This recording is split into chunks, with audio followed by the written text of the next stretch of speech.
তুমি কি জানো উম্মত, আমি 23টা বছর টানা তোর জন্য কেঁদেছিলাম উম্মত। আমি এমন কাঁদা কাঁদছি রে উম্মত তোদের জন্য। এশার নামাজের পরে দাঁড়াইছি, ফজরের আজান পর্যন্ত আমি আমার মালিকের কাছে তোদের জন্য, উম্মতের জন্য চোখের পানি ফেলে কাঁদছিলাম। আমার এত চোখের পানি তোর দিল গলাইতে পারলো না। আমি তায়েফের পাথরের আঘাতে আমার পিঠটা চালনির মতো ছিদ্র ছিদ্র হয়ে গেছে রক্তে। আমি বুকে পেটে 2টা পাথর বাঁধছি ক্ষুধার কষ্টে। আমি উহুদের দান শহীদ করা রক্তে উহুদের ময়দানে পড়েছিলাম বেহুশ হয়ে। আমার ঘরের চুলায় 3 মাস রান্নার জন্য কোনোদিন চুলায় আগুন জ্বলে নাই। আমার এত চোখের পানি, এত রক্ত, এত ক্ষুধার কষ্ট, কিছুই তোর মন গলাইতে পারলো না, তোরে সেজদা দিতে পারলো না। এটা আমার সামনে কি আনলা? আমি এই আমল নামা নিয়ে আল্লাহর সামনে কেমনে দাঁড়াবো? আমি কেমনে বলবো আমার মালিকের কাছে আমি কি সুপারিশ করব?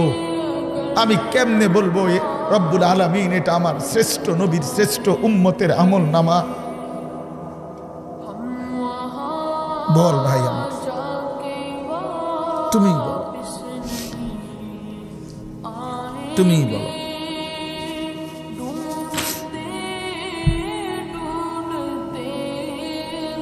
এত বিপুল পরিমাণ মুসলমান আমরা, 92% চাইতে বেশি মুসলমান আমরা, অথচ তারপরেও ইসকনের উগ্র হিন্দু সন্ত্রাসীরা আমার মুসলমান ভাইয়ের জবাই করে ফেলছে, রক্ত লাল করে ফেলছে জমিন। এতটা সাহস এই জমিনে কেমনে হলো? আমাদের ঈমান কোথায়? আমাদের হিম্মত কোথায়? আমাদের আওয়াজ কোথায়?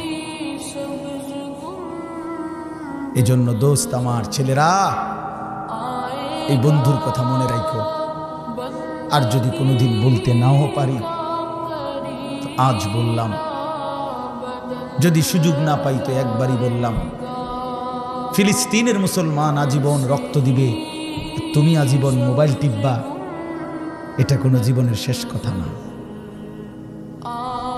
রোহিঙ্গা মুসলমান আজীবন কষ্ট পাবে, আর তুমি জীবন ভর শুধু মোবাইল টিপবার এই রঙের ঘুড়ি উড়াইবা না। প্রিয় ভাইয়া, এমনটা নাও হতে পারে,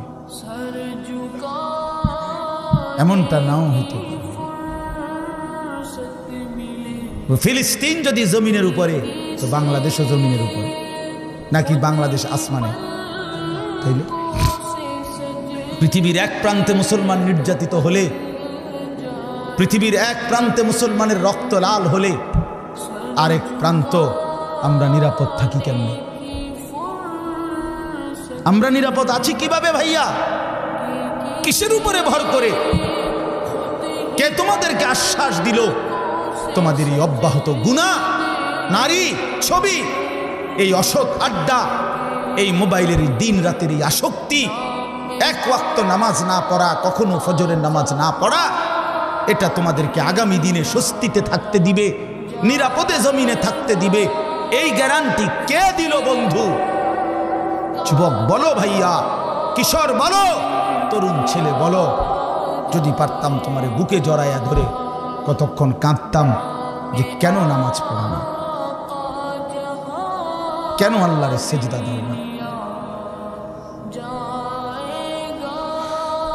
আল্লাহ আমাদেরকে মাফ করে।